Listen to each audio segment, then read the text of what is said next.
Hello friends, welcome to our channel study for you. So guys, आज के इस video में हम लोग देखने वाले हैं जो आपका एसएससी एमटीएस का एग्ज़ाम होने वाला है 1 सितंबर से लेकर 14 सितंबर तक। उसके लिए हाल ही के एग्ज़ाम में टीसीएस के द्वारा जितने भी प्रश्न पूछे गए हैं उन सभी प्रश्नों को जो है इस वीडियो में डिस्कस करने वाले हैं। तो जो भी कैंडिडेट्स इस बार एसएससी एमटीएस का एग्ज़ाम देने वाले हैं, मैं आपको 100% ये गारंटी देता हूँ कि आपके एसएससी एमटीएस के एग्ज़ाम में यहाँ से प्रश्न जरूर पूछे जाएंगे। तो वीडियो को जो है लास्ट तक जरूर देखिएगा। और आपसे रिक्वेस्ट करता हूँ, अभी तक आपने मेरे चैनल को अगर सब्सक्राइब नहीं किया है तो एसएससी एमटीएस एग्ज़ाम से रिलेटेड पल पल की अपडेट के लिए जो है चैनल को सब्सक्राइब ज़रूर कर दीजिएगा। और बगल में ही आपको एक बेल आइकन यानी घंटे का निशान भी दिख रहा होगा, तो आप उसे भी जो है ज़रूर प्रेस कर दीजिएगा। तो चलिए वीडियो को स्टार्ट करते हैं। स्क्रिप्ट में जो आपका पहला क्वेश्चन आया था, इंटरनेशनल टाइगर डे यानी अंतर्राष्ट्रीय बाघ दिवस जो है ये कब मनाया जाता है? तो देखिए, प्रतिवर्ष 29 जुलाई को जो है अंतर्राष्ट्रीय बाघ दिवस मनाया जाता है। तो 29 जुलाई आपका यहाँ पे करेक्ट आंसर होगा। नेक्स्ट क्वेश्चन आपका यहाँ पर आया था कि ऑस्ट्रेलियन ओपन 2022 में पुरुष एकल का जो खिताब है ना, ये किसने जीता है? तो देखिए, मैं आपको बता दूं कि स्पेन के राफेल नडाल ने जो है रूस के डेनियल मेदवेदेव को हराकर 2022 का ऑस्ट्रेलियन ओपन पुरुष एकल का खिताब जो है वो जीत लिया है। तो राफेल नडाल आपका यहाँ पे करेक्ट आंसर होगा। इसके अलावा बात कर लेते हैं अन्य ग्रैंड स्लैम के बारे में, जैसे कि यूएस ओपन 2022 के मेंस में यानी पुरुष एकल के विजेता कौन रहे हैं? तो ये आपके कार्लोस अल्कराज रहे हैं। वहीं अगर बात कर ले यूएस ओपन 2022 में आपकी महिला एकल की विजेता कौन रही है? तो ये आपका ईगा स्वीटेक रही है। इसके अलावा अगर विंबलडन की बात कर ले तो देखिए 2022 में विंबलडन में पुरुष एकल के जो विजेता रहे हैं ये आपके नोवाक जोकोविच रहे हैं। वहीं महिला एकल की जो विजेता है ये आपका एलिना रायबकिना रही है। इसके अलावा 2022 के फ्रेंच ओपन पुरुष एकल के जो विजेता है ये आपके राफेल नडाल रहे हैं। और महिला एकल की जो विजेता है ना, ये आपका ईगा स्वीटेक रही है। इसके अलावा बात कर ले 2022 के ऑस्ट्रेलियन ओपन में महिला एकल की विजेता कौन रही है? तो ये आपके ऑस्ट्रेलिया की एशले बार्टी रही है। तो ये सारे फैक्ट जो है आपको ध्यान में रखना है। नेक्स्ट क्वेश्चन आपका यहाँ पर आया था कि कुतुबुद्दीन ऐबक का जो शासनकाल है ये कब से कब तक रहा था? तो देखिए, मैं आपको बता दूं कि कुतुबुद्दीन ऐबक का जो शासनकाल है ना, ये 1206 से ईस्वी से लेकर 1210 ईस्वी तक रहा था। तो 1206 से 1210 ईस्वी आपका करेक्ट आंसर होगा। इसके अलावा बात कर ले कुतुबुद्दीन ऐबक के बारे में, तो ये जो आपका दिल्ली सल्तनत का संस्थापक और गुलाम वंश का जो है ये आपका पहला सुल्तान था। और कुतुबुद्दीन ऐबक के द्वारा ही जो है आपका दिल्ली में कुतुब मीनार और अजमेर में 2.5 दिन का झोपड़ा जो है ये आपका बनवाया गया था। इसके अलावा एग्जाम में एक प्रश्न और पूछा जाता है कि कुतुबुद्दीन ऐबक की जो मृत्यु है ये कैसे हुई थी? तो देखिए, मैं आपको बता दूं कि अपने शासनकाल के 4 वर्ष के बाद 1210 ईस्वी में जो है लाहौर में चौगान यानी पोलो खेलते समय जो है घोड़े से गिरने के कारण जो है कुतुबुद्दीन ऐबक की जो वो मृत्यु हो गई थी। तो ये फैक्ट भी आपको ध्यान में रखना है। इसके अलावा कुतुबुद्दीन ऐबक का मकबरा कहाँ पर है? तो ये आपका लाहौर में स्थित है। नेक्स्ट क्वेश्चन आपका यहाँ पर आता है कि भारतीय संविधान का अनुच्छेद 2 जो है ये किससे संबंधित है? तो देखिए, अनुच्छेद 2 में आपका कहा गया है कि नए राज्यों का प्रवेश या स्थापना यानी संसद जो है संघ में कानून स्वीकार करके या फिर ऐसा नियम और शर्तों पर नए राज्यों की स्थापना कर सकती है जैसा कि वह उचित समझती है। यानी अनुच्छेद 2 ये जो है किससे संबंधित है? तो ये आपके नए राज्यों के प्रवेश और स्थापना से संबंधित है। तो नए राज्यों का प्रवेश और स्थापना आपका यहाँ पे करेक्ट आंसर होगा। इसके अलावा मैं आपको बता दूं कि नए राज्यों का गठन और क्षेत्र सीमाएं या फिर मौजूदा राज्य के नाम में जो परिवर्तन है ना, ये आपका अनुच्छेद 3 कहता है। तो ये फैक्ट भी आपको ध्यान में रखना है। नेक्स्ट क्वेश्चन आपका यहाँ पर आता है कि पृथ्वी की त्रिज्या यानी रेडियस जो है ये कितना होता है?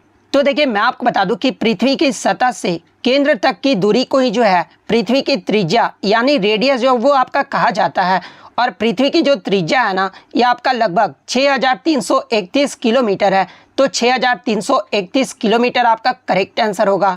नेक्स्ट क्वेश्चन आपका एक स्टेटमेंट बेस्ड जो है प्रश्न पूछा गया था, जहाँ पे आपका स्टेटमेंट दिया गया था कि बास्केटबॉल और वॉलीबॉल में जो खिलाड़ियों की संख्या होती है ना वो 11 होता है। तो देखिए मैं आपको बता दूं कि वॉलीबॉल टीम में जो आपके खिलाड़ियों की जो संख्या होती है ना, वो आपके 6 खिलाड़ी होते हैं। वहीं अगर बास्केटबॉल की बात कर ले तो देखिए बास्केटबॉल में जो आपके 5 खिलाड़ी होते हैं। तो ये आपका यहाँ पे करेक्ट आंसर होगा। नेक्स्ट क्वेश्चन आपका यहाँ पर आता है कि भारतीय संविधान का भाग 9 जो है ये किससे संबंधित है। तो देखिए भारतीय संविधान का जो भाग 9 है ना, ये ग्राम पंचायतों की स्थापना के बारे में बताता है। तो ग्राम पंचायत आपका यहाँ पे करेक्ट आंसर होगा। इसके अलावा एग्जाम में एक प्रश्न और पूछा जाता है कि भाग 9 को जो है ये किस संविधान संशोधन के द्वारा जोड़ा गया था। तो देखिए मैं आपको बता दूं कि 73वें संविधान संशोधन 1992-93 में जो है संविधान में आपका जो है भाग 9 को जो है वो आपका जोड़ा गया था। और 73वें संविधान संशोधन के तहत ही जो है आपका अनुच्छेद 243 से 243 ओ तक के प्रावधान भी जो है वो आपके शामिल किए गए हैं। और इसी संशोधन के तहत जो है पंचायतों के कार्यों के भीतर 29 विषयों को भी जो वो आपका शामिल किया गया है, जो कि आपका 11वीं जो अनुसूची है ना, ये आपका 73वें संविधान संशोधन के द्वारा ही जो है ये आपका निर्धारित किया गया है। तो ये फैक्ट भी आपको ध्यान में रखना है।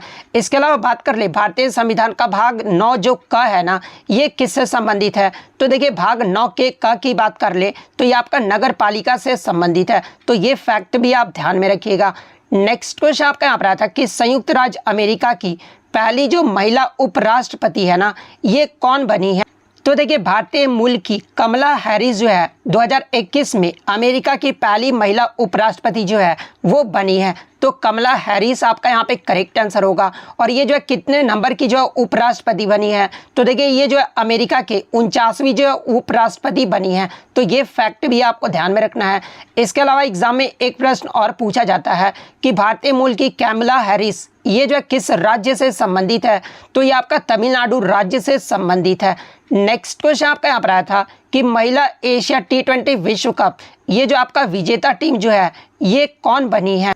तो देखिए 2022 में जो आपका महिला एशिया T20 विश्व कप हुआ था ना, इसमें भारत ने जो है श्रीलंका को हराकर 7वीं बार जो है महिला एशिया कप का जो खिताब है वो जीत लिया है।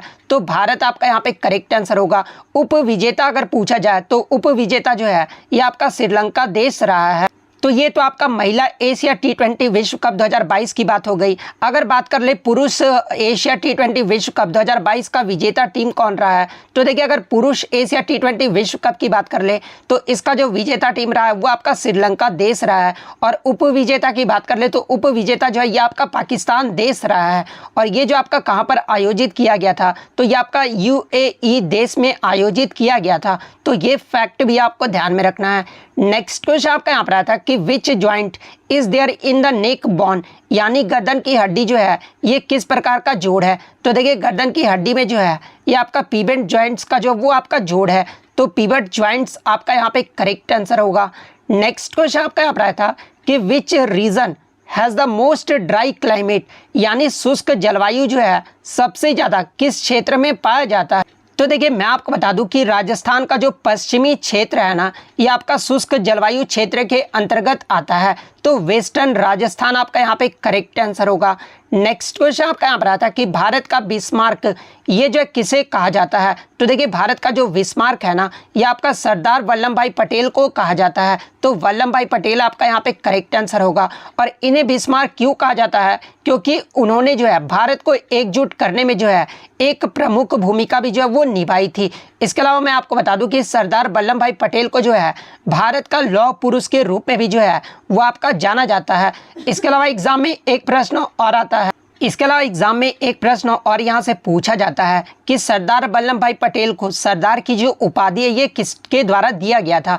तो देखिए वल्लभ भाई पटेल को सरदार की जो उपाधि है ना, ये महात्मा गांधी के द्वारा दिया गया था। तो ये फैक्ट भी आपको ध्यान में रखना है। नेक्स्ट क्वेश्चन आपका यहाँ पर आता है कि who has been declared the winner of the Miss India Worldwide 2022, यानी मिस इंडिया वर्ल्ड वाइड 2022 की विजेता जो है ये किसे घोषित किया गया है। तो देखिए बात कर ले मिस इंडिया वर्ल्ड वाइड 2022 के बारे में, तो ये आपका यूनाइटेड किंगडम यानी ब्रिटेन की बायोमेडिकल छात्रा खुशी पटेल को जो है मिस इंडिया वर्ल्ड वाइड 2022 का जो विजेता वो घोषित किया गया है। तो खुशी पटेल आपका यहाँ पे करेक्ट आंसर होगा। नेक्स्ट क्वेश्चन आपका यहाँ पर आता कि आपके जो है 2 स्टेटमेंट जो है वो आपके दिए गए थे। पहला जो स्टेटमेंट आपका दिया गया था कि number of proton equal to atomic number होता है। सेकंड स्टेटमेंट जो आपका दिया गया था कि number of proton plus number of neutron equal to जो है आपका एटॉमिक मास होता है। तो देखिए अगर पहले स्टेटमेंट की बात कर ले तो number of proton equal to atomic number होता है, यानी किसी तत्व का जो परमाणु क्रमांक है उसके तत्व के नाभिक में स्थित प्रोटॉन की जो संख्या होती है ना उसके बराबर होती है। और आपका जो एटॉमिक नंबर को ये जो है किससे डिनोट किया जाता है, तो देखिए एटॉमिक नंबर को जो वो आपका जेड से डिनोट किया जाता है, यानी जो पहला स्टेटमेंट है वो आपका सही दिया गया है।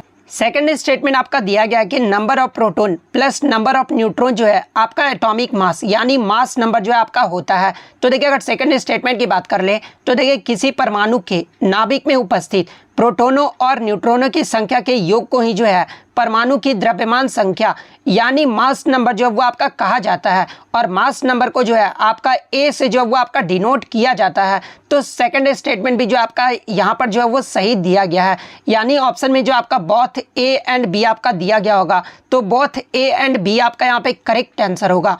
नेक्स्ट क्वेश्चन आपका यहाँ पर आया था कि उदय शंकर ये जो किस नृत्य शैली से संबंधित है, यानी उदय शंकर की जो है नृत्य शैली के बारे में पूछा गया था। तो देखिए मैं आपको बता दूं कि उदय शंकर जो है एक भारतीय नर्तक और कोरियोग्राफर थे जो कि नृत्य की एक संलयन शैली बनाने के लिए जो है ये आपके जाने जाते थे। तो संलयन शैली आपका करेक्ट आंसर होगा। इसके अलावा मैं आपको बता दूं कि आधुनिक भारतीय नृत्य का जो पिता है ना ये उदय शंकर को ही कहा जाता है, तो ये फैक्ट भी आप ध्यान में रखने का। इसके अलावा उदय शंकर के अगर पुरस्कार की बात कर ले तो इन्हें जो 1960 में संगीत नाटक अकादमी पुरस्कार से जो है वो सम्मानित किया गया था और 1971 में जो है इन्हें पद्म विभूषण से जो है वो सम्मानित किया गया था। तो ये फैक्ट भी आप ध्यान में रखिएगा। नेक्स्ट क्वेश्चन आपका यहाँ पर आता है कि 2001 और 2011 की जनगणना के बीच भारत की जनसंख्या में जो है ये कितने % की वृद्धि हुई है। तो देखिए 2001 से और 2011 की जनगणना के बीच भारत का जो दशकीय जनसंख्या जो वृद्धि दर रहा है ना वो आपका 17.70% रहा है। तो 17.70% आपका करेक्ट आंसर होगा। लेकिन बच्चे बता रहे थे कि ऑप्शन में आपका 17.70% जो वो आपका नहीं दिया गया था। तो देखिए मैं आपको बता दूं कि फिर आपका ये प्रश्न पूछा गया था कि वर्ष 2011 से 2001 से 2011 तक जो है जनसंख्या वृद्धि दर में ये जो है कितने % की जो है आपका घटकर कितने % हो गया है। तो देखिए मैं आपको बता दूं कि वर्ष 2001 से 2011 तक जनसंख्या वृद्धि दर जो है 1.97 से घटकर जो है वो ये आपका 1.64% हो गया है। तो 1.64% आपका यहाँ पे करेक्ट आंसर होगा। नेक्स्ट अगला क्वेश्चन आया था कि मानसरोवर पुस्तक इसके लेखक कौन है। तो देखिए मानसरोवर पुस्तक की बात कर ले जो कि एक आपका कथा संग्रह था और इस पुस्तक को जो है प्रेमचंद के द्वारा लिखा गया था। तो प्रेमचंद आपका यहाँ पे करेक्ट आंसर होगा। नेक्स्ट क्वेश्चन आपका यहाँ पर आया था कि पल्लवों की राजधानी कहाँ थी। तो देखिए पल्लव राजवंश की जो राजधानी थी ना ये आपका कांचीपुरम में था और कांचीपुरम ये जो है कहाँ पर स्थित है, तो ये आपका तमिलनाडु में स्थित है। तो कांचीपुरम आपका यहाँ पे करेक्ट आंसर होगा। और देखिए मैं आपको बता दूं कि ये जो आपका कांचीपुरम है ना ये आपका रेशम और शैलकृत मंदिरों के अत्यधिक निर्माण के लिए जो है ये आपका जाना जाता है। इसके अलावा बात कर ले पल्लव वंश के बारे में, तो देखिए पल्लव वंश का जो स्थापना यानी जो संस्थापक रहा था ये आपका सिंह विष्णु रहा था। और पल्लव वंश की जो अवधि है ना ये आपका 275 ईसा पूर्व से लेकर 897 ईसा पूर्व तक जो है ये पल्लव वंश की अवधि रहा था। तो ये फैक्ट भी आपको ध्यान में रखना है।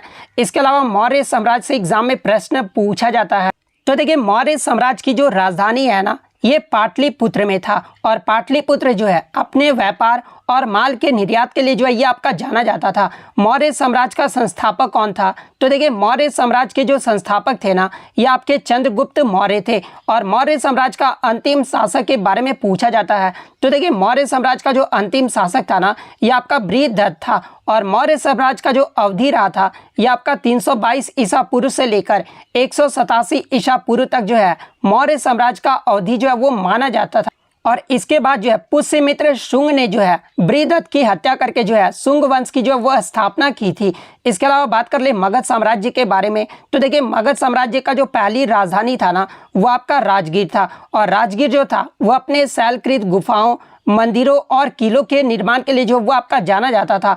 और मगध साम्राज्य के संस्थापक की बात कर ले तो देखिए मगध साम्राज्य का जो संस्थापक यानी जो स्थापना है ना, ये राजा बिंबिसार के द्वारा किया गया था। और 544 ईसा पूर्व से लेकर 413 ईसा पूर्व तक जो है राजगीर जो था ना, ये आपका मध्य साम्राज्य मगध साम्राज्य का जो है ये आपका राजधानी रहा था।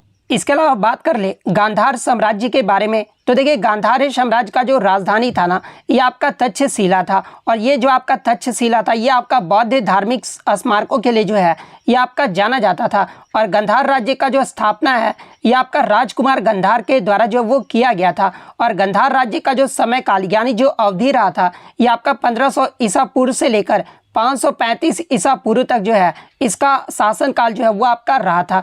नेक्स्ट क्वेश्चन आपका यहाँ पर आया था कि इनमें से कौन से व्यक्ति जो है सितार वाद्य यंत्र से संबंधित है। जहाँ पे ऑप्शन में आपका पंडित रविशंकर दिया गया है। तो देखिए हाल ही में पंडित रविशंकर का निधन हो गया था और पंडित रविशंकर जो है ये आपके सितार वाद्य यंत्र से संबंधित है। तो पंडित रविशंकर आपका करेक्ट आंसर होगा।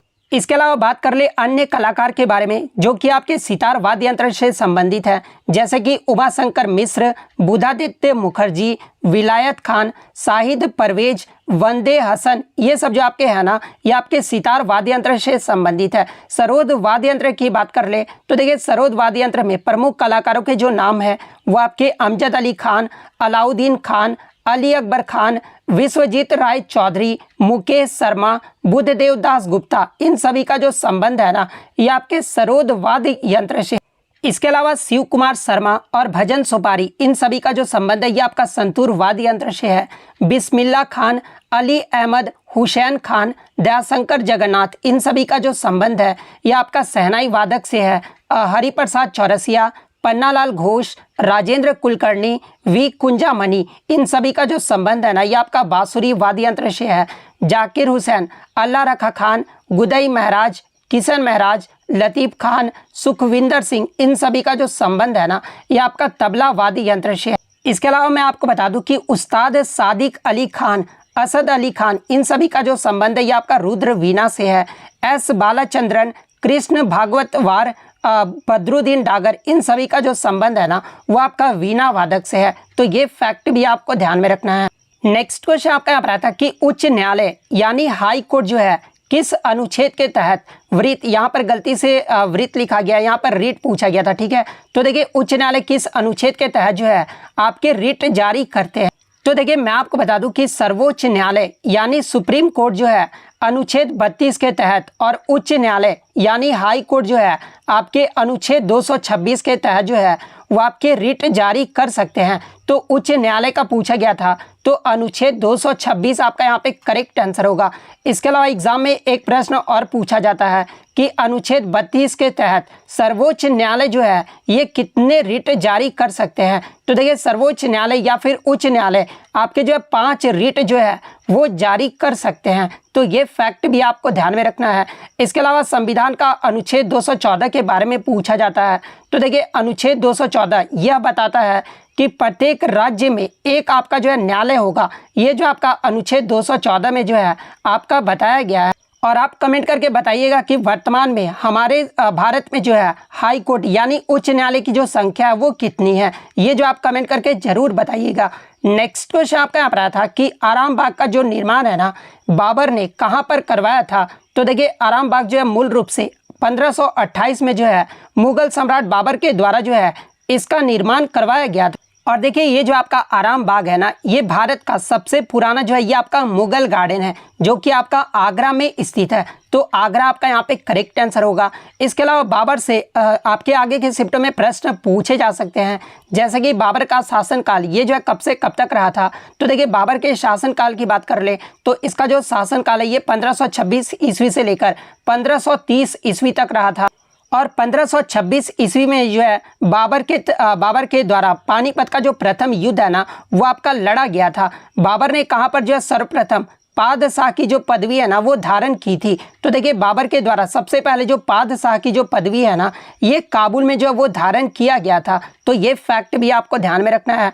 बाबर ने पहली बार तुलुगमा युद्ध नीति एवं तोपखाने का जो प्रयोग है ना ये किस युद्ध में जो वो किए थे। तो देखिए बाबर के द्वारा पहली बार जो आपका तुलुगमा युद्ध नीति एवं तोपखाने का जो प्रयोग है ना, ये पानीपत का प्रथम युद्ध में जो है ये आपका जो है वो अपनाया गया था। और पानीपत का प्रथम युद्ध कब हुआ था, तो ये आपका 1526 में लड़ा गया था। इसके अलावा एग्जाम में पूछा जाता है कि बाबर फरगना की गद्दी पर जो है ये कब बैठा था। तो देखिए बाबर जो है फरगना की गद्दी पर अपनी पिता की मृत्यु के बाद 8 जून 1494 ईस्वी को जो है ये फरगना की गद्दी पर बैठा था। इसके अलावा एग्जाम में एक प्रश्न और पूछा जाता है कि बाबर जब फरगना की गद्दी पर बैठा था उस समय बाबर की जो उम्र थी वो क्या थी। तो देखिए बाबर का जो उस समय उम्र था ना, वो आपका 12 साल की उम्र में जो है ये फरगना की गद्दी पर बैठा था। बाबर का जो पूरा नाम पूछा जाता है, तो देखिए बाबर का जो पूरा नाम है ना, ये आपका जहरुद्दीन मोहम्मद बाबर है। और बाबर के पिता का नाम अगर पूछा जाए तो देखिए बाबर के पिता का जो नाम था वो आपका उमर शेख मिर्जा था। तो ये सारे फैक्ट जो आपको ध्यान में रखना है। नेक्स्ट क्वेश्चन आपका यहाँ पर आता है कि हाल ही में किस टेनिस खिलाड़ी ने जो है संन्यास लेने की घोषणा जो है वो किए हैं।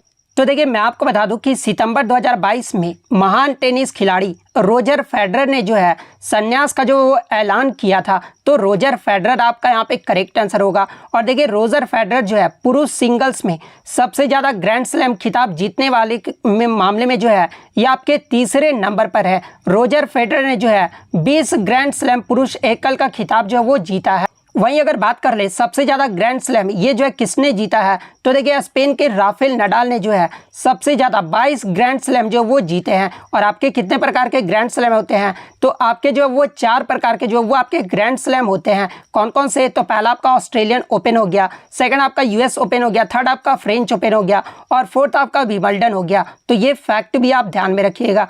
नेक्स्ट क्वेश्चन आपका यहाँ पर आया था कि किस पंचवर्षीय योजना का उद्देश्य बुनियादी और भारी उद्योगों के विकास पर विशेष जोर देने के साथ जो है तेजी से औद्योगिकरण करना था। तो देखिए ये जो आपका दूसरी पंचवर्षीय योजना था ना, जिसका समय काल 1956 से लेकर 1961 तक रहा था। और इसका जो उद्देश्य रहा था वो आपका बुनियादी और भारी उद्योगों के विकास पर विशेष जोर देने के साथ साथ जो है तेजी से औद्योगिकरण पर था। तो दूसरी पंचवर्षीय योजना आपका यहाँ पे करेक्ट आंसर होगा। और देखिए दूसरी पंचवर्षीय योजना ये जो है किस मॉडल पर आधारित था, तो ये आपका पीसी महालनोबिस मॉडल पर आधारित था। इसके अलावा मैं आपको बता दूं कि दूसरी पंचवर्षीय योजना में विकास का जो लक्ष्य है ना वो आपका 4.50% रखा गया था, लेकिन जो आपका वास्तविक में हासिल किया गया था वो आपका 4.27% ही जो है आपका हासिल किया गया था। इसके अलावा मैं आपको बता दूं कि भिलाई, दुर्गापुर और राउरकेला जैसे स्टील प्लांटों का जो निर्माण है ना, ये आपका दूसरी पंचवर्षीय योजना में जो है ये आपका किया गया था। तो ये फैक्ट भी आपको ध्यान में रखना है।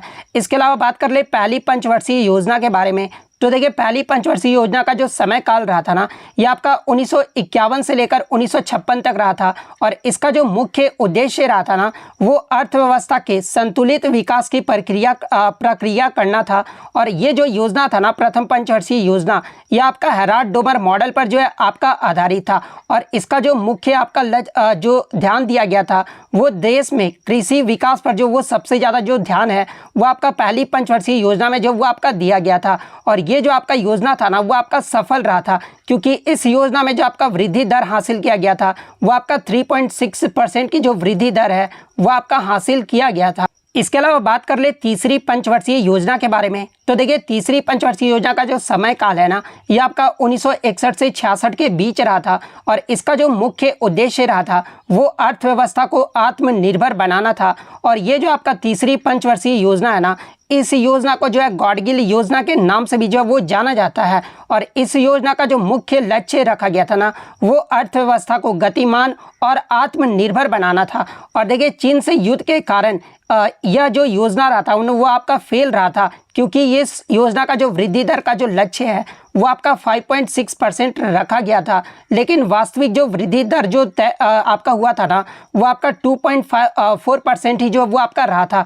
इसलिए ये योजना जो रहा था वो आपका फेल हो गया था। इसके अलावा अन्य पंचवर्षीय योजना के बारे में आपको अगर डिटेल में जानना है तो मैं टेलीग्राम का जो लिंक है आपको डिस्क्रिप्शन में प्रोवाइड कर दूंगा। आप वहां से ज्वाइन होकर जो है पंचवर्षीय योजना के बारे में और डिटेल के बारे में जो है वो जान सकते हैं।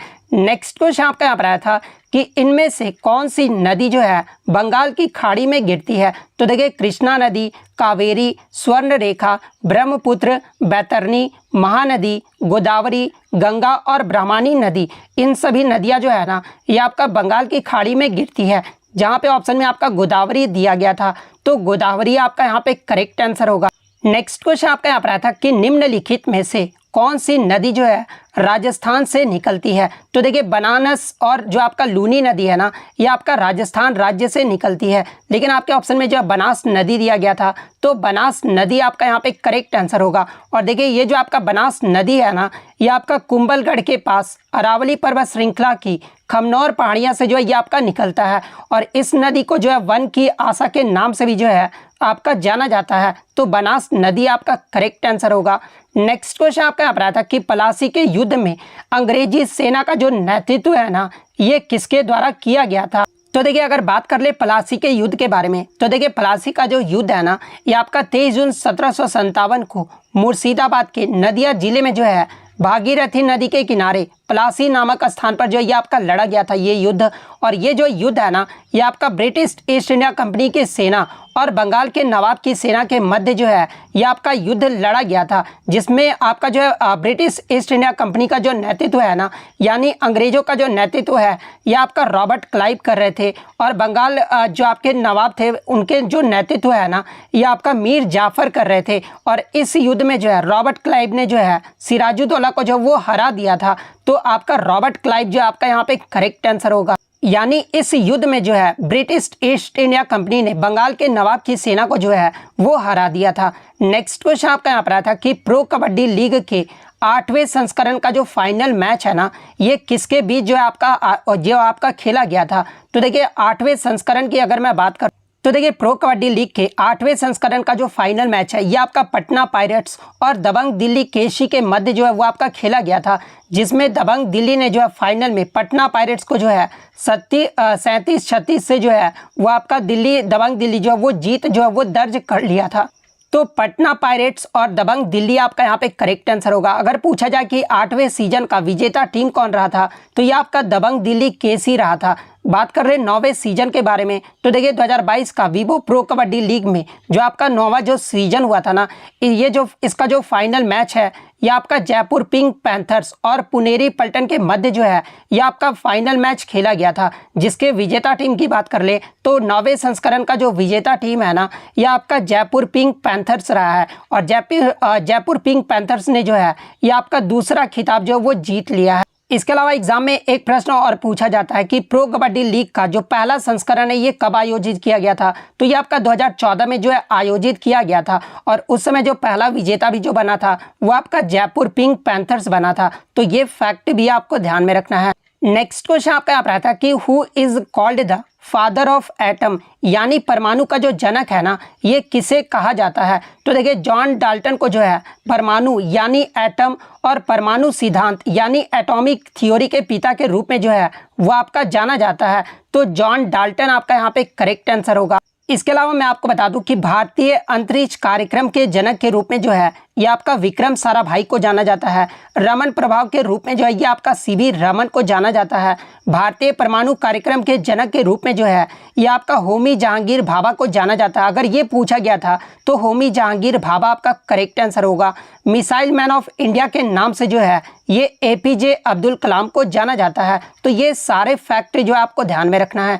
नेक्स्ट क्वेश्चन आपका यहाँ पर आया था कि आईएसएल 2022 फुटबॉल फाइनल जो है ये किस टीम ने जीती है। तो देखिए 2021-22 के आईएसएल यानी इंडियन सुपर लीग फुटबॉल की बात कर ले तो ये इसका जो चैंपियन है ना वो आपका हैदराबाद एफसी रहा है। हैदराबाद एफसी ने जो है केरला ब्लास्टर को जो है वो हरा दिया था। तो हैदराबाद एफसी आपका यहाँ पे करेक्ट आंसर होगा।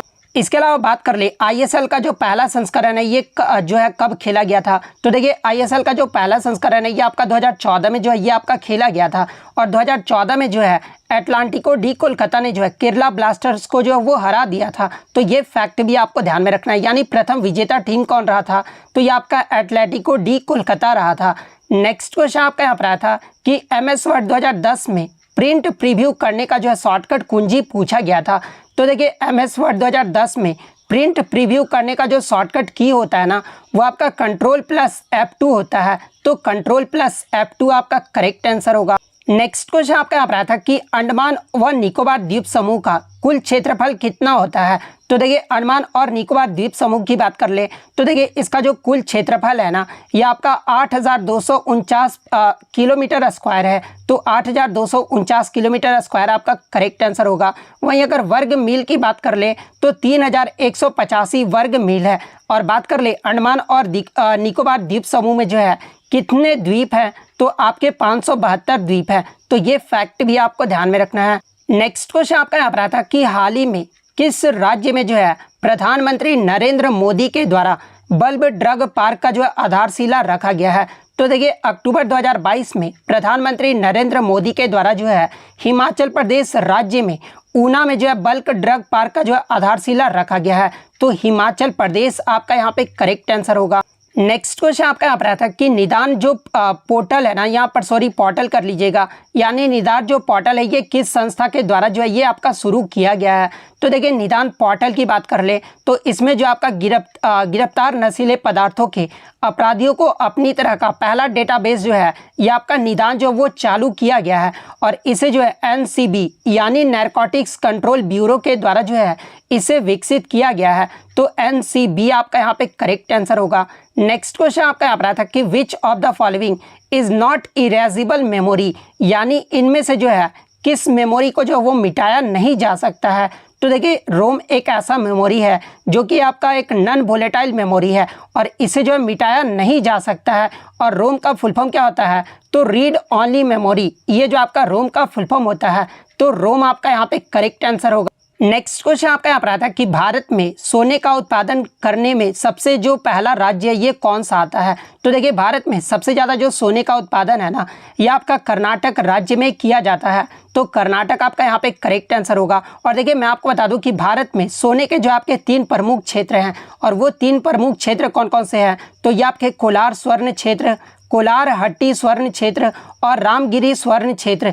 इनमें से जो आपका कोलार स्वर्ण क्षेत्र और जो आपका कोलार हट्टी जो स्वर्ण क्षेत्र है ना ये आपके कर्नाटक में स्थित है। और ये जो आपका रामगिरी जो स्वर्ण क्षेत्र है ना ये आपका आंध्र प्रदेश राज्य में स्थित है। तो ये फैक्ट भी आपको ध्यान में रखना आया था कि हु डिस्कवर्ड न्यूट्रॉन, यानी न्यूट्रॉन की जो खोज है ना ये किसने की थी। तो देखिए मैं आपको बता दूं कि न्यूट्रॉन की खोज सर्वप्रथम जो है 1932 में ब्रिटिश भौतिक वैज्ञानिक जेम्स चैडविक के द्वारा किया गया था। तो जेम्स चैडविक आपका यहाँ पे करेक्ट आंसर होगा। और देखिए मैं आपको बता दूं कि इसी उपलब्धि के कारण 1935 में जो है इन्हें भौतिक में नोबेल प्राइज से भी जो है वो आपका सम्मानित किया गया था। तो ये फैक्ट भी आपको ध्यान में रखना है। इसके अलावा बात कर ले इलेक्ट्रॉन की खोज ये जो है किसके द्वारा किया गया था। तो देखिए इलेक्ट्रॉन की जो खोज है ना ये आपका जे थॉमसन के द्वारा किया गया था। और प्रोटॉन की जो खोज है ना ये आपका गोल्डस्टीन के द्वारा किया गया था। और देखिए मैं आपको बता दूं कि इसमें जो है बच्चे बहुत सारे कंफ्यूज रहते हैं कि प्रोटॉन की खोज गोल्डस्टीन के द्वारा किया गया था या फिर अर्नेस्ट रदरफोर्ड के द्वारा किया गया था। तो देखिए मैं आपको बता दूं कि कभी कभी एग्जामिनर जो है ना वो अर्नेस्ट रदरफोर्ड जो ऑप्शन में नहीं देता है। तो देखिए मैं आपको बता दूं कि अगर आपका दोनों ऑप्शन में रहना कि प्रोटॉन की खोज किसने की थी तो आपके ऑप्शन में अगर अर्नेस्ट रदरफोर्ड और गोल्डस्टीन दोनों रहे तो फिर आपको जो है रदरफोर्ड जो है आपको क्लिक करके आना होगा, फिर आपका रदरफोर्ड जो है वो आपका करेक्ट आंसर होगा। नेक्स्ट क्वेश्चन आपका यहाँ पर आया था कि Warli art is famous in which state, यानी जो ये आपका वर्ली जो लोक चित्र कला है ना ये भारत के किस राज्य का है।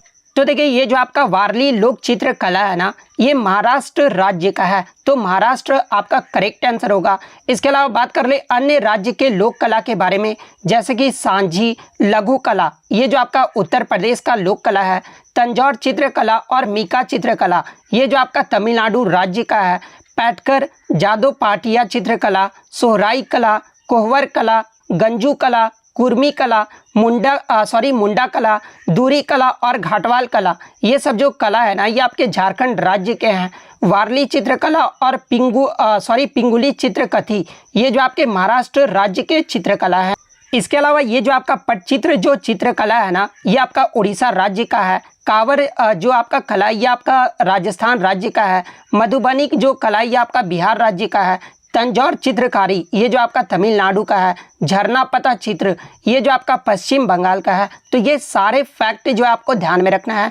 नेक्स्ट क्वेश्चन आपका यहाँ पर आया था कि 5वां जो खेलो इंडिया यूथ गेम्स है ना, जो कि आपका 2023 में हुआ था, मध्य प्रदेश के कितने शहरों में आयोजित किया गया था। तो देखिए मैं आपको बता दूं कि खेलो इंडिया यूथ गेम्स 2023 का जो है ये आपका जो 5वां संस्करण है ना, ये आपका 30 जनवरी से 11 फरवरी के मध्य प्रदेश के 8 शहरों और 11 स्थानों पर जो है ये आपका आयोजित किया गया था। तो 8 शहर आपका यहाँ पे करेक्ट आंसर होगा। और देखिए मैं आपको बता दूं कि इसमें जो है 5000 से अधिक जो एथलीट है वो पार्टिसिपेट किए थे और इसमें जो आपका 27 खेल जो वो आपका खेला गया था और 1936 पदकों के लिए जो है एथलीट ने प्रतिस्पर्धा भी जो वो किया था। तो ये सारे फैक्ट जो आपको ध्यान में रख। इसके अलावा आगे के शिफ्टों में अगर आपसे पूछा जाए कि जो आपका खेलो इंडिया यूथ गेम्स 2023 में पदक तालिका के बारे में अगर पूछा जाए तो देखिए पदक तालिका में पहले स्थान पे जो है आपका महाराष्ट्र राज्य रहा है। महाराष्ट्र ने जो है टोटल 161 पदक जीते हैं,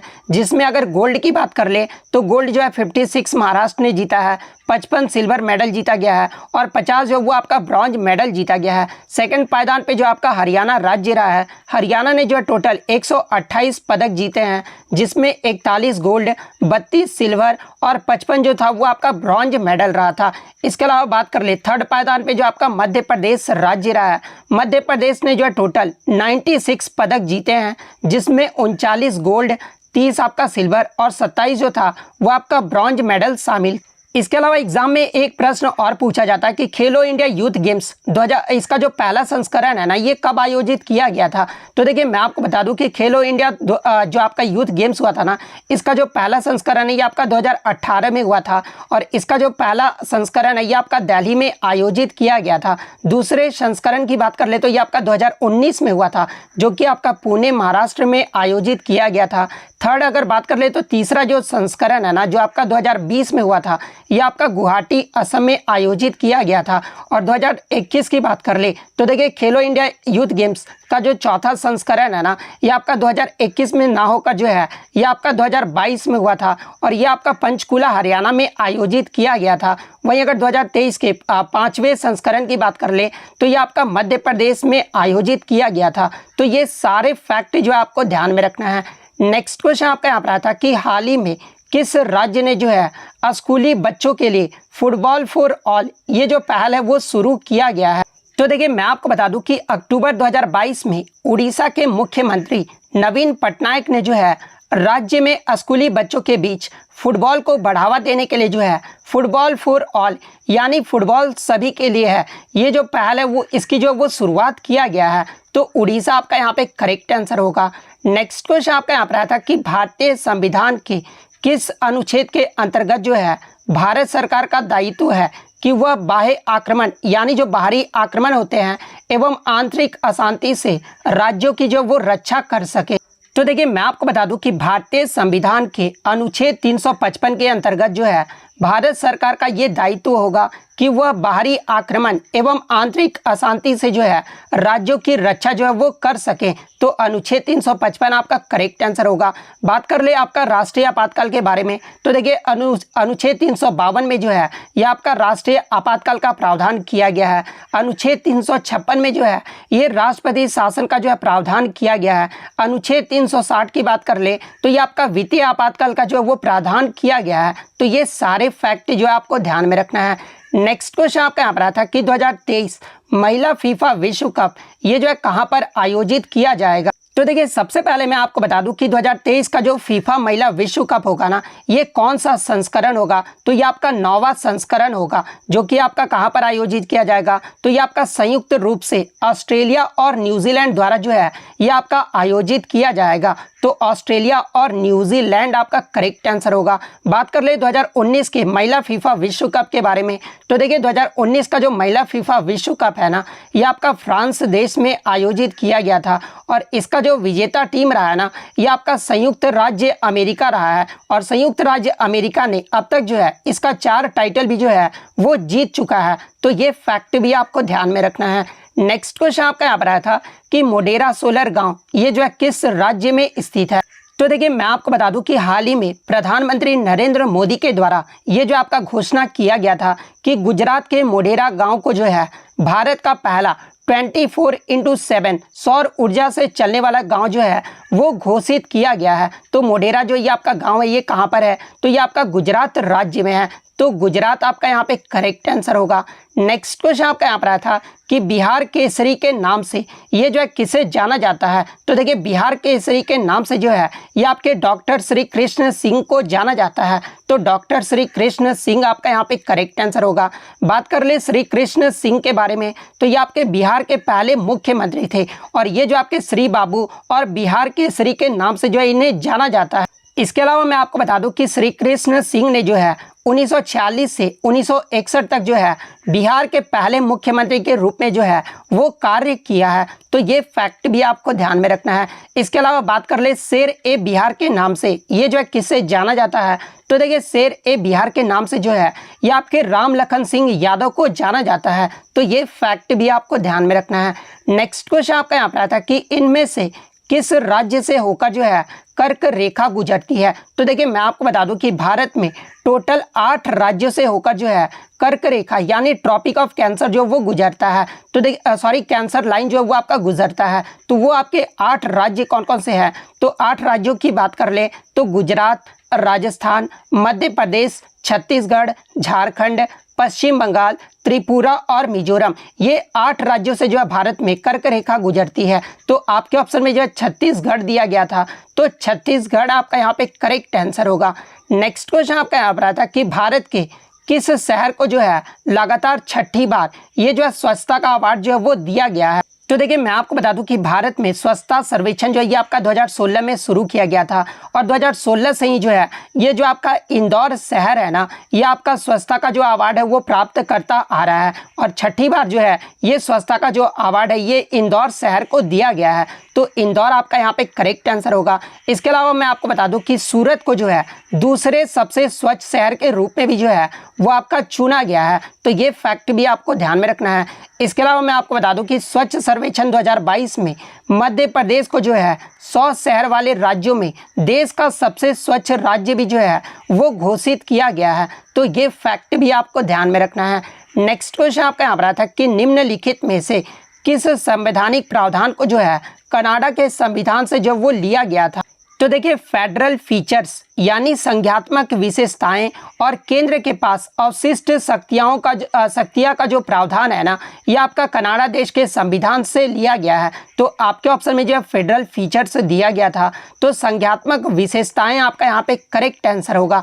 नेक्स्ट क्वेश्चन आपका यहाँ पर आया था कि यूएस ओपन पुरुष एकल 2022 के जो है विजेता कौन रहे हैं? तो देखिए जिनका भी आगे आने वाले शिफ्टों में एग्जाम है आप चारों ग्रैंड स्लैम 2022 के विजेता जरूर देख कर जाइएगा। तो देखिए मैं आपको बता दूं कि यूएस ओपन पुरुष एकल 2022 के जो विजेता है ना ये आपके कार्लोस अल्कराज ने फाइनल में जो है कैस्पर रूड को हराकर जो है 2022 का यूएस ओपन पुरुष एकल टेनिस का जो खिताब है वो जीत लिया है। तो कार्लोस अल्कराज आपका यहाँ पे करेक्ट आंसर होगा। वहीं अगर महिला एकल की बात कर ले तो देखिए यूएस ओपन 2022 में महिला एकल के फाइनल में जो है ईगा स्विटेक ने ट्यूनीशिया की ओस जेबुअर को हराकर जो है ये आपका खिताब जीत लिया है। तो महिला एकल की अगर बात कर ले तो ईगा स्विटेक जो है वो आपका विजेता रही है। और देखिए मैं आपको बता दूं कि आपको उप विजेता का भी जो है नाम आपको ध्यान में रखना है, क्योंकि उप विजेता से भी जो है आपके प्रश्न पूछे जाते हैं। तो उप विजेता कौन रही थी? तो ये आपके ओस जैबुअर रही थी। नेक्स्ट क्वेश्चन आपका यहाँ पर आता है कि सवाल यानी जो आपके एल्गे होते हैं ना इनका जो वर्गीकरण है ये किस वर्ग में किया जाता है? तो देखिए एल्गी का जो वर्गीकरण है ना ये आपका थैलोफाइटा में किया जाता है। तो थैलोफाइटा आपका यहाँ पे करेक्ट आंसर होगा। नेक्स्ट क्वेश्चन आपका यहाँ पर आता है कि which of the following keyboard shortcuts is used to close the MS Word 2010 document यानी MS वर्ड 2010 डॉक्यूमेंट को बंद करने के लिए जो है निम्नलिखित में से किस कीबोर्ड शॉर्टकट की का जो है प्रयोग किया जाता है? तो देखिए मैं आपको बता दूं कि वर्तमान ब्राउजर या फिर टैब या फिर डॉक्यूमेंट को तुरंत बंद करने के लिए जो है Ctrl+W को शॉर्टकट की का जो है प्रयोग किया जाता है। तो Ctrl+W आपका यहाँ पे करेक्ट आंसर होगा। इसके अलावा मैं आपको बता दूं कि वर्तमान एप्लीकेशन को तुरंत बंद करने के लिए जो है ये आपका Alt+F4 को शॉर्टकट की का जो है प्रयोग किया जाता है। तो ये फैक्ट भी आपको ध्यान में रखना है। नेक्स्ट क्वेश्चन आपका यहाँ पर आता है कि क्षोभ मंडल यानी ट्रोपोस्फीयर की जो है धरातल से औसत ऊंचाई जो है लगभग कितना होता है? तो देखिए क्षोभ मंडल की धरातल से यानी पृथ्वी से औसत जो ऊंचाई है ना, ये आपका लगभग 14 किलोमीटर होता है। तो 14 किलोमीटर आपका यहाँ पे करेक्ट आंसर होगा। बात कर ले अगर ट्रोपोस्फेयर के बारे में यानी क्षोभ मंडल के बारे में, तो ये आपका पृथ्वी की सतह का जो है सबसे जो आपका निकट होता है। इसके अलावा इसकी मोटाई की बात कर ले तो ये आपका 7 से 20 किलोमीटर के बीच होता है और इसमें जो आपका जल वाष्प, बादल और धूल जो वो आपके सम्मिलित होते हैं। तो ये फैक्ट भी आपको ध्यान में रखना है। नेक्स्ट क्वेश्चन आपका यहाँ पर आया था कि रजिया सुल्तान को किस वर्ष जो है अपनी गद्दी से हटाया गया था। तो देखिए रजिया सुल्तान की बात कर ले तो इन्हें जो अपनी गद्दी से 1240 में जो वो हटाया गया था। तो 1240 आपका करेक्ट आंसर होगा। रजिया सुल्तान के शासनकाल की बात कर ले तो ये जो आपका 1236 से लेकर 1240 ईस्वी तक रहा था। और ये जो रजिया सुल्तान थी ये किस वंश से संबंधित थी, तो ये आपका गुलाम वंश से संबंधित थी। और ये जो है मध्यकालीन भारत की पहली और अंतिम मुस्लिम महिला भी शासिका थी। तो ये फैक्ट भी आपको ध्यान में रखना है। नेक्स्ट क्वेश्चन आपका यहाँ पर आया था कि गांधी जी ने किसानों के समर्थन में जो है गुजरात के खेड़ा जिले में खेड़ा सत्याग्रह जो है ये किस वर्ष किया था। तो देखिए महात्मा गांधी जी के द्वारा किसानों के समर्थन में जो है गुजरात के खेड़ा जिले में ये जो आपका खेड़ा सत्याग्रह है ना, ये आपका 1918 में जो वो शुरू किया गया था। तो 1918 आपका यहाँ पे करेक्ट आंसर होगा। नेक्स्ट क्वेश्चन आपका यहाँ पर आया था कि Dhinodhar hills are located in which state, यानी जो आपका धीनोधर जो पहाड़ियाँ है ना ये भारत के किस राज्य में स्थित है। तो देखिए ये जो आपका धीनोधर जो पहाड़ियाँ है ना ये आपका भारत के गुजरात राज्य के कच्छ जिले में स्थित है। तो गुजरात आपका यहाँ पे करेक्ट आंसर होगा। नेक्स्ट क्वेश्चन आपका यहाँ पर आया था कि Carnatic music is confined in which state, यानी जो कर्नाटक संगीत है ना ये किन राज्यों में जो वो आपका सीमित है। तो देखिए अगर बात कर ले कर्नाटक संगीत के बारे में तो ये आपका भारतीय शास्त्रीय संगीत का जो एक शैली है और ये जो आपका दक्षिणी भारत में आंध्र प्रदेश, कर्नाटक, तमिलनाडु और केरल राज्यों तक जो वो आपका सीमित है। तो इनमें से जो भी ऑप्शन में दिया गया होगा वो आपका करेक्ट आंसर होगा। नेक्स्ट क्वेश्चन आपका यहाँ पर आया था कि 67वें फिल्म फेयर अवार्ड्स समारोह में फिल्म फेयर अवार्ड्स 2022 में जो है बेस्ट फिल्म का जो अवार्ड है ना ये किसे मिला है। तो देखिए मैं आपको बता दूं कि 67वें फिल्म फेयर अवार्ड्स समारोह का जो आयोजन है ये आपका मुंबई शहर में जो वो किया गया था और इसमें जो बेस्ट फिल्म का जो अवार्ड है ना ये शेरशाह को दिया गया था। तो शेरशाह आपका यहाँ पे करेक्ट आंसर होगा। इसके अलावा बात कर ले बेस्ट एक्टर का जो अवार्ड है ना ये रणवीर सिंह को दिया गया है और बेस्ट एक्ट्रेस का जो अवार्ड है ना ये कृति सैनन को दिया गया है। तो ये फैक्ट भी आपको ध्यान आया था कि the preamble is taken from the constitution of which country, यानी भारतीय संविधान में जो है प्रस्तावना का जो विचार है ना ये किस देश के संविधान से लिया गया है। तो देखिए मैं आपको बता दूं कि भारतीय संविधान में प्रस्तावना का जो विचार है ना ये आपका अमेरिका देश के संविधान से लिया गया है। तो अमेरिका आपका यहाँ पे करेक्ट आंसर होगा। इसके अलावा मैं आपको बता दूं कि प्रस्तावना की भाषा अगर पूछा जाए तो देखिए प्रस्तावना की जो भाषा है ना ये आपका ऑस्ट्रेलिया देश के संविधान से लिया गया है। तो ये फैक्ट भी आपको ध्यान में रखना है। इसके अलावा बात कर ले संयुक्त राज्य अमेरिका से और कौन कौन से मुख्य स्रोत लिए गए हैं, जैसे कि आपका मौलिक अधिकार, न्यायिक पुनरावलोकन, संविधान की सर्वोच्चता, न्यायपालिका की स्वतंत्रता, निर्वाचित राष्ट्रपति एवं उस पर महाभियोग की जो प्रक्रिया है, उपराष्ट्रपति, उच्चतम एवं उच्च न्यायालय के न्यायाधीशों को हटाने की जो विधि है, इसके अलावा वित्तीय आपातकाल और न्यायपालिका की स्वतंत्रता, ये सभी जो मुख्य स्रोत है ना ये आपके संयुक्त राज्य अमेरिका देश के संविधान से लिया गया है। तो ये फैक्ट भी आपको ध्यान में रखना है। नेक्स्ट क्वेश्चन आपका यहाँ पर आया था कि where will the ODI world cup 2023 be held, यानी वनडे वर्ल्ड कप 2023 ये जो है कहाँ पर आयोजित किया जाएगा।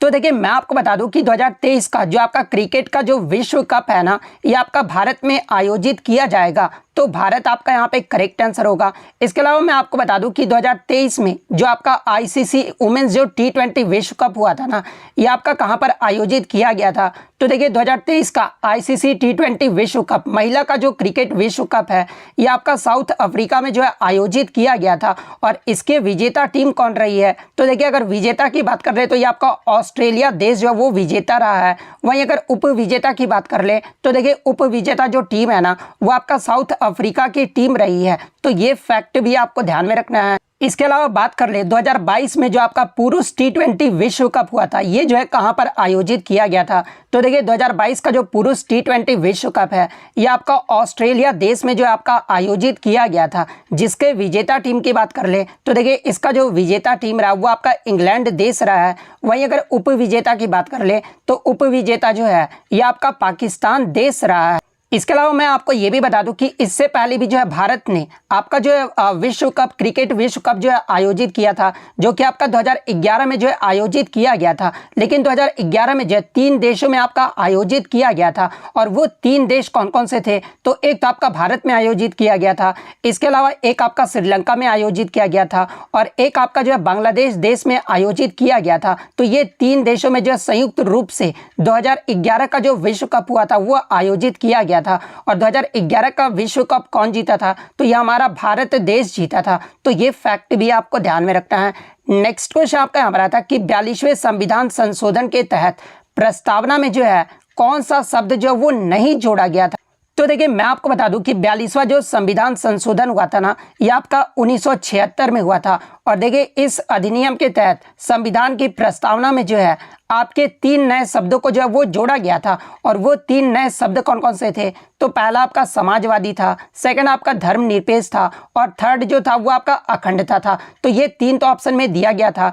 इसके अलावा जो चौथा ऑप्शन दिया गया होगा ना, वही आपका करेक्ट आंसर होगा। इसके अलावा मैं आपको बता दूं कि 42वें संविधान संशोधन के तहत ही जो है नागरिकों के लिए एक नए भाग 4 क और अनुच्छेद 51 क के अंतर्गत जो है सरदार स्वर्ण सिंह समिति के सिफारिश पर 10 मौलिक कर्तव्य को जो है वो जोड़ा गया था। और 2002 में जो है 86वें संविधान संशोधन के द्वारा जो है आपका 11वां जो मौलिक कर्तव्य वो जोड़ा गया था। वर्तमान में अगर मौलिक कर्तव्यों की संख्या पूछी जाए तो वर्तमान में जो आपका मौलिक कर्तव्य है वो आपका 11 मौलिक कर्तव्य है। इसके अलावा एग्जाम में एक प्रश्न और पूछा जाता है कि जब 42वां संविधान संशोधन हुआ था 1976 में, उस समय जो है भारत के प्रधानमंत्री कौन थी। तो देखिए उस समय जो भारत की प्रधानमंत्री थी ना, वो इंदिरा गांधी थी। तो ये फैक्ट भी आपको ध्यान में रखना है। नेक्स्ट क्वेश्चन आपका यहाँ पर आता है कि लिंगराज मंदिर ये जो है किस राज्य में स्थित है। तो देखिए अगर लिंगराज मंदिर की बात कर ले तो ये आपका उड़ीसा प्रांत के राजधानी भुवनेश्वर में स्थित है। तो उड़ीसा आपका यहाँ पे करेक्ट आंसर होगा। इसके अलावा बात कर ले जो आपके यहाँ से प्रश्न पूछे जाते हैं, जैसे कि लिंगराज मंदिर को जो है 11वीं शताब्दी में राजा जजाति केसरी के द्वारा जो है इसे बनाया गया था। और ये जो आपका लिंगराज मंदिर है ना, ये किस भगवान को समर्पित है, तो ये आपके शिव भगवान को समर्पित है। और ये जो आपका किस पत्थर के द्वारा निर्मित किया गया है, तो देखिए ये जो आपका लिंगराज मंदिर है ना, ये आपका लाल बलुआ पत्थर से जो है वो आपका निर्मित किया गया है। और ये जो आपका किस शैली का उदाहरण है, तो देखिए ये जो आपका लिंगराज मंदिर है ना, ये आपका कलिंग शैली का जो है एक उदाहरण है। तो ये फैक्ट भी आपको ध्यान में रखना है। इसके अलावा बात कर ले अन्य प्रसिद्ध मंदिर के बारे में जहां से एग्जाम में प्रश्न पूछे जाते हैं, जैसे कि महाकालेश्वर ज्योतिर्लिंग मंदिर, ओंकारेश्वर ज्योतिर्लिंग मंदिर, ये जो है कहाँ पर स्थित है, तो ये आपका मध्य प्रदेश राज्य में स्थित है। ब्रह्मेश्वर मंदिर, जगन्नाथ मंदिर, लिंगराज मंदिर और कोणार्क का जो सूर्य मंदिर है ये आपका उड़ीसा राज्य में स्थित है। सोमनाथ ज्योतिर्लिंग मंदिर और मानतंड सूर्य मंदिर ये जो आपका गुजरात राज्य में स्थित है। बृहदेश्वर मंदिर, रंगानाथ स्वामी मंदिर और मीनाक्षी अम्मन मंदिर ये जो मंदिर है ना, ये आपके तमिलनाडु राज्य में स्थित है। तो ये फैक्ट भी आपको ध्यान में रखना है। नेक्स्ट क्वेश्चन आपका यहाँ पर आता है कि हड़प नीति यानी डॉक्ट्राइन ऑफ लैप्स का जो नीति है ना, ये किसके द्वारा बनाया गया था। तो देखिए हड़प नीति को ही जो है व्यापकता का सिद्धांत भी जो है वो कहा जाता है। और 1848 और 1856 के बीच भारत के गवर्नर जनरल लॉर्ड डलहौजी ने जो है इस नीति को जो है वो तैयार किया था। और इसमें जो है 7 राज्यों को भी जो है वो शामिल किया था। तो लॉर्ड डलहौजी आपका यहाँ पे करेक्ट आंसर होगा। नेक्स्ट क्वेश्चन आपका यहाँ पर आता है कि अक्षय कुमार को किस फिल्म के लिए जो है सर्वश्रेष्ठ अभिनेता राष्ट्रीय फिल्म पुरस्कार जो है वो दिया गया है। तो देखिए मैं आपको बता दूं कि 2016 में रुस्तम फिल्म में उनके प्रदर्शन के लिए जो है सर्वश्रेष्ठ अभिनेता का राष्ट्रीय फिल्म पुरस्कार जो है वो दिया गया है। तो रुस्तम आपका यहाँ पे करेक्ट आंसर होगा। इसके अलावा मैं आपको बता दूं कि 2008 में उन्होंने सिंह इज किंग फिल्म के प्रदर्शन के लिए जो है सर्वश्रेष्ठ अभिनेता का स्क्रीन अवार्ड भी जो वो जीता था। 2009 में जो है इन्हें सर्वश्रेष्ठ अभिनेता के लिए एशियाई फिल्म पुरस्कार से भी जो है वो आपका नामांकित जो है वो किया गया था। इसके अलावा 2008, 2011 और 2013 में उन्होंने जो है stock of the year male के लिए जो है स्टार डस्ट का भी जो अवार्ड है वो जीता है। इसके अलावा मैं आपको बता दूं कि 2009 में जो है भारत सरकार की ओर से भारत का जो चौथा सर्वोच्च नागरिक पुरस्कार होता है ना, जो कि आपका पद्म श्री होता है, और अक्षय कुमार को 2009 में जो है पद्म श्री पुरस्कार से सम्मानित किया गया था। तो ये सारे फैक्ट जो है आपको ध्यान में रखना है। नेक्स्ट क्वेश्चन आपका यहाँ रहा था कि कौन सी पंचवर्षीय योजना पीसी महालनोबिस मॉडल पर आधारित था। तो देखिए ये जो आपका द्वितीय पंचवर्षीय योजना था ना, जो कि आपका पीसी महालनोबिस मॉडल पर आधारित था, तो द्वितीय पंचवर्षीय योजना आपका यहाँ पे करेक्ट आंसर होगा। बात कर ले पहली जो पंचवर्षीय योजना था ये किस मॉडल पर आधारित था। तो देखिए पहली जो पंचवर्षीय योजना था ना, ये आपका हेरोल्ड डोमर मॉडल पर आधारित था। तो ये फैक्ट भी आपको ध्यान में रखना है। नेक्स्ट क्वेश्चन आपका यहाँ रहा था कि भारत में मैंगनीज का जो सबसे बड़ा उत्पादक राज्य कौन सा है। तो देखिए मैं आपको बता दूं कि हमारे देश में जो है मैंगनीज अयस्क का सर्वाधिक जो भंडार है ना, ये आपका उड़ीसा राज्य में है। इसके लेकिन जो आपका सबसे ज़्यादा जो मैंगनीज का उत्पादन है ना, ये आपका मध्य प्रदेश राज्य में होता है। तो देखिए अगर सर्वाधिक भंडार पूछा जाए तो उड़ीसा आपका यहाँ पे करेक्ट आंसर होगा, लेकिन अगर सबसे ज़्यादा मैंगनीज का उत्पादक राज्य पूछा जाए तो मध्य प्रदेश आपका करेक्ट आंसर होगा। तो देखिए सर्वाधिक मैंगनीज उत्पादक राज्य पूछा गया था, तो मध्य प्रदेश आपका सही होगा। इसके अलावा बात कर ले मैंगनीज का जो है कहाँ कहाँ पर यूज़ किया जाता है। तो देखिए लोहे के निर्माण के लिए जो है मैंगनीज की आवश्यकता होती है, और इसका जो उपयोग है ना वो आपका ब्लीचिंग पाउडर, कीटनाशकों और पेट के उत्पादन के लिए भी जो है वो आपका किया जाता है। पेंट के उत्पादन के लिए भी जो है वो किया जाता है। इसके अलावा इसका जो उपयोग है ना वो आपका धातु बनाने के लिए भी किया जाता है। तो ये फैक्ट भी आपको ध्यान में रखना है। नेक्स्ट क्वेश्चन आपका यहाँ पर आया था कि which disease is not caused by mosquito bite, यानी मच्छर के काटने से जो है कौन सा रोग नहीं होता है। तो देखिए मैं आपको बता दूं कि Zika virus, West Nile virus, chikungunya virus, dengue and malaria, ये सब जो होते हैं ना ये आपके मच्छर के काटने से होता है। तो इनमें से तो आपका 3 ऑप्शन में दिया गया था। इसके अलावा जो एक ऑप्शन में आपका दिया गया था हाथी पाँव दिया गया था। तो देखिए ये जो आपका हाथी पाँव होता है ना वो आपका क्यूलेक्स नामक मच्छर के काटने से होता है। तो ये भी आपका मच्छर के काटने से होता है। एक आपका ऑप्शन में हेपेटाइटिस दिया गया था। तो देखिए ये जो आपका हेपेटाइटिस होता है ना ये वायरस के कारण होता है। तो हेपेटाइटिस आपका यहाँ पे करेक्ट आंसर होगा। नेक्स्ट क्वेश्चन आपका यहाँ पर आया था कि when was the Indian arm act passed, यानी भारतीय सशस्त्र अधिनियम को जो है ये कब पारित किया गया था। तो देखिए मैं आपको बता दूं कि लॉर्ड लीटन के द्वारा 1878 में जो है इंडियन आर्म्स एक्ट यानी भारतीय सशस्त्र अधिनियम को जो है वो पारित किया गया था, जिसके अनुसार जो है भारतीयों के लिए बिना लाइसेंस के हथियार रखना जो है एक आपराधिक जो है अपराध माना जाता था। इसके अलावा मैं आपको बता दूं कि ये जो आपका इंडियन आर्म्स एक्ट था ना ये अंग्रेजों पर जो वो लागू नहीं होता था। इसके अलावा लॉर्ड लीटन जो है ये कब से कब तक वासराय रहा था, तो ये आपका 1876 से 1880 तक जो है भारत का वासराय रहा था, और इसी के कार्यकाल में जो है वर्नाकुलर प्रेस एक्ट भी जो वो पारित किया गया था। और ये जो आपका दूसरा जो अफगान युद्ध हुआ था ना इसी के कार्यकाल में हुआ था, और रानी विक्टोरिया ने केसर ए हिंद यानी भारत की महारानी के जो उपाधि धारण है ना इसी के कार्यकाल में जो वो की थी। तो ये सारे फैक्ट जो आपको ध्यान में रखना है। नेक्स्ट क्वेश्चन आपका यहाँ रहा था कि 2020 टोक्यो ओलंपिक में भारत ने जो है कितने स्वर्ण पदक जीते थे। तो देखिए मैं आपको बता दूं कि 2020 का टोक्यो ओलंपिक में भारत ने जो है टोटल 7 पदक जीते थे, जिसमें 1 गोल्ड, 2 जो था वो आपका सिल्वर मेडल था, और 4 जो था वो आपका ब्रॉन्ज मेडल था। तो गोल्ड मेडल के बारे में पूछा गया था, तो 1 आपका यहाँ पे करेक्ट आंसर होगा। और भारत की तरफ से स्वर्ण पदक ये जो है किसने जीता था। तो देखिए नीरज चोपड़ा के द्वारा भाला फेंक में 87.58 मीटर का जो है भाला फेंके थे, और ये जो है गोल्ड मेडल जीते थे। तो ये फैक्ट भी आपको ध्यान में रखना है, क्योंकि आगे के शिफ्टों में जो आपका नीरज चोपड़ा का जो है भाला फेंक का मीटर की जो दूरी है वो पूछा जा सकता है। इसके अलावा बात कर ले टोक्यो ओलंपिक 2020 में भारत के अन्य पदक के बारे में, जैसे कि मीराबाई चानू ने जो है सिल्वर मेडल जीता था, और किस इवेंट में जीता था। तो देखिए 49 किग्रा वेट लिफ्टिंग में जो है मीराबाई चानू ने सिल्वर मेडल जीता था। इसके अलावा लवलीना बोर्गियन ने जो है वुमेन्स वेल्टरवेट बॉक्सिंग में जो है ये ब्रॉन्ज मेडल जीती थी। पीवी सिंधु की बात कर ले तो वुमेन सिंगल्स बैडमिंटन में जो है ये ब्रॉन्ज मेडल जीती थी। रवि कुमार दहिया जो है ये आपके मेंस फ्री स्टाइल 57 किग्रा में जो है ये आपके सिल्वर मेडल जीते थे। वहीं अगर भारतीय हॉकी टीम की बात कर ले तो ये आपका ब्रॉन्ज मेडल जो है भारतीय हॉकी टीम ने जीता था। और बजरंग पूनिया ने जो है मेंस 65 किग्रा रेसलिंग में जो है ये ब्रॉन्ज मेडल जीते थे। तो ये फैक्ट भी आपको ध्यान में रखना है। और भारत कौन से पायदान पे रहा था, तो देखिए भारत जो इसमें 48वें पायदान पे रहा था।